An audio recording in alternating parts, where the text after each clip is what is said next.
Bonjour, je te retrouve avec un immense bonheur.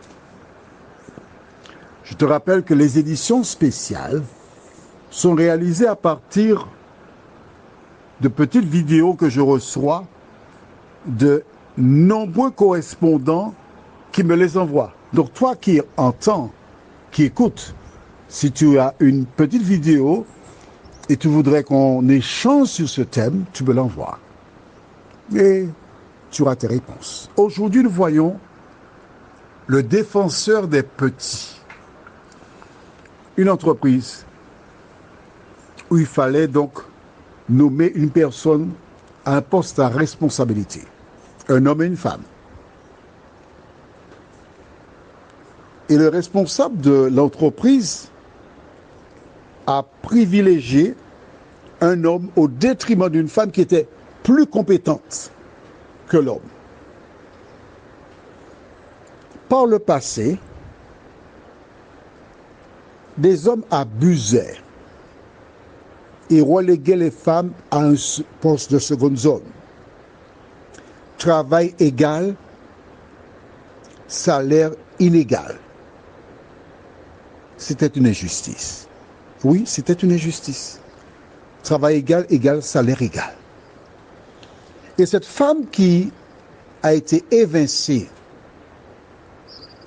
a tout naturellement estimé qu'elle ne pouvait pas continuer dans une entreprise où elle n'était pas reconnue. Elle est partie créer sa propre entreprise et celui qui avait mal agi à son endroit a connu la déception. D'entrée, je voudrais te dire, quelle que soit ton activité, il te faut respecter tes employés. Il ne faut pas privilégier des hommes ni des femmes, mais il faut faire preuve de justice. Qu'arrive-t-il lorsqu'il y a injustice? Nous prenons nos Bibles au livre de Exode chapitre 2. Et je lirai à partir du verset 11 jusqu'au verset 17. Exode 2, verset 11 à 17. En ce temps-là, Moïse, devenu grand, se rendit vers ses frères et fut témoin de leurs pénibles travaux. Et vit un Égyptien qui frappait un Hébreu d'entre ses frères. Il regarda de côté et d'autre, et voyant qu'il n'y avait personne, il tua l'Égyptien et le cacha dans le sable. Il sortit le jour suivant, et voici deux Hébreux se querellaient. Il dit à celui qui avait tort, « Pourquoi frappes-tu ton prochain ?» Et cet homme répondit, « Qui t'a établi chef et juge sur nous? Penses-tu me tuer comme tu as tué l'Égyptien ?» Moïse eut peur et dit, « Certainement, la chose est connue. » Pharaon apprit ce qui s'était passé et il cherchait à faire mourir Moïse. Mais Moïse s'enfuit de devant Pharaon et il se retira dans le pays de Madian où il s'arrêta près d'un puits. Le sacrificateur de Madian avait 7 filles. Elles vinrent puiser de l'eau et elles remplirent les auges pour abreuver le troupeau de leur père. Les bergers arrivèrent et les chassèrent. Alors Moïse se leva, prit leur défense et fit boire leur troupeau. Moïse est un révolutionnaire. Certainement, sa mère lui raconta qu'il était un Hébreu, qu'ils étaient des esclaves, mais qu'un jour l'Éternel les délivrerait. Il grandit avec en lui probablement la haine, la révolte. Et quand il vit un Égyptien battre un Hébreu, il regarda à gauche et à droite, ne voyant personne, il tua l'Égyptien et le cacha dans le sable. Il pensait délivrer le peuple par la violence physique. Le lendemain, voyant deux Hébreux se quereller, il dit à celui qui avait tort, mais pourquoi agis-tu de la sorte? Mais ce dernier lui dit, écoute, qui t'a établi chef sur nous? Tu n'as pas droit à la parole.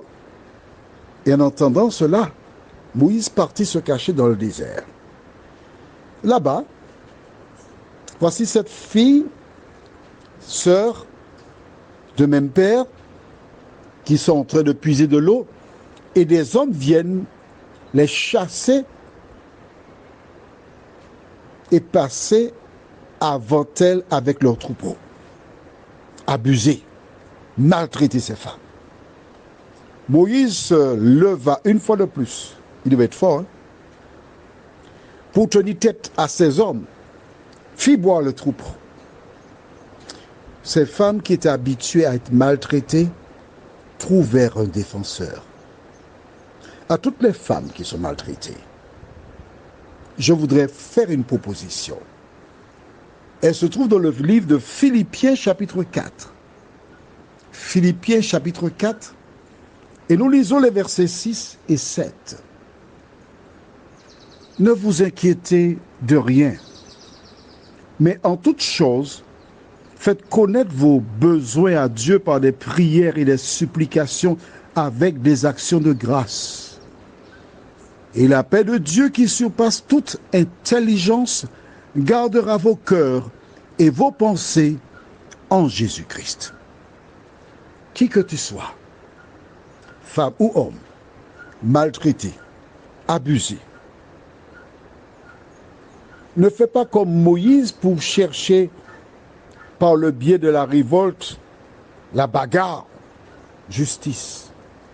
Mais la Bible te dit dans Philippiens 4, ne vous inquiétez de rien, mais en toute chose, faites connaître vos besoins à Dieu par des prières et des supplications. Quand tu t'adresses à Dieu par la prière et des supplications, tu sais qu'en ton temps, il t'exaucera. De la manière la plus plausible, il t'exaucera afin que tu aies justice. Et quand Dieu te fait justice, tu n'as rien à craindre. Mais quand tu cherches à te faire justice toi-même, tu peux commettre des erreurs. Tu peux enflammer des gens qui chercheront à se venger de toi. Mais quand l'Éternel s'occupe de toi, tu n'as rien à craindre. Alors, quelle solution te reste-t-il? Au livre d'Ésaïe, chapitre 1er, verset 17, voici le conseil que Dieu donne à tous. Tu as une entreprise, tu voudrais réussir, Dieu te donne un conseil.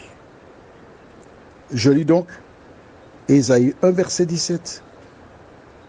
Apprenez à faire le bien. Recherchez la justice. Protégez l'opprimé. Faites droit à l'orphelin.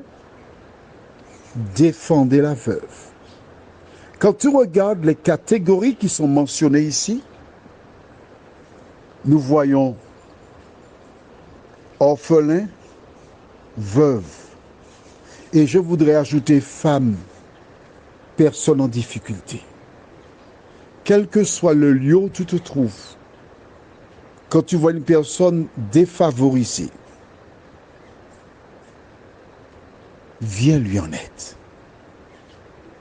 N'abuse pas de ton pouvoir, mais apporte à celles et ceux qui sont en difficulté l'espoir. Parce que Dieu utilise des humains pour venir en aide aux humains qui sont en difficulté. Prions. Notre Seigneur et notre Dieu, voici une première femme, puis d'autres femmes qui étaient maltraitées dans leur entreprise. Et cette vidéo nous montre comment elles sont parties. Parce que leur action était basée sur la justice. Et tu as béni leur action. Seigneur, aide les femmes à faire preuve de solidarité, à se soutenir mutuellement. Permets que les hommes cessent de faire la guerre aux femmes Parce que celui qui provoque la division, celui qui désire qu'il y ait guerre entre hommes et femmes, c'est le diable. De nous aider, Seigneur, à comprendre cela et à agir en conséquence, nous t'en prions. Au nom de Jésus et pour ta gloire éternelle.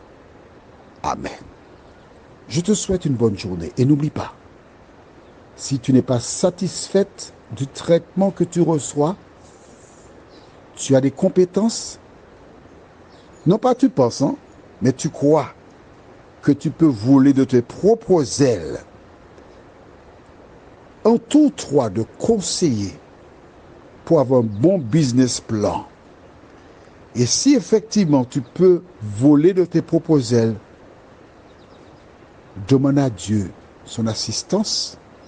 Et si c'est sa volonté, tu réussiras.